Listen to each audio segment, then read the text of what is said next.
இது second, third, fourth என் உணவு. இது காலை, இது மதியம் வச்சுப்பேன். அவ்வளோதான் என்னுடைய சாப்பாடு. நீங்களும் வாங்க சாப்பிட்லாம்.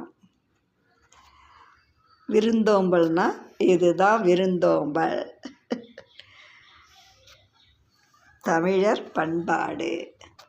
வாங்க, உங்களுக்கும் நானும் தரேன். பழையது வேணுமா, இட்லி வேணுமா, வடை வேணுமா, சாம்பார் வேணும், வாங்க ஆளு கொஞ்சம் கொஞ்சம் சாப்பிட்லாம். அந்த பாருங்கள், நான் சாப்பிட போகிறேன். ஃபஸ்ட்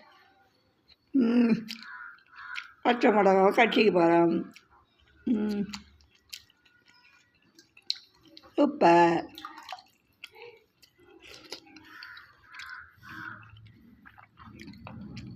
இப்போ இட்லியை பாருங்கள், ஒன்று எடுத்து சாம்பாரில் தொட்டு சாப்பிட போகிறேன்.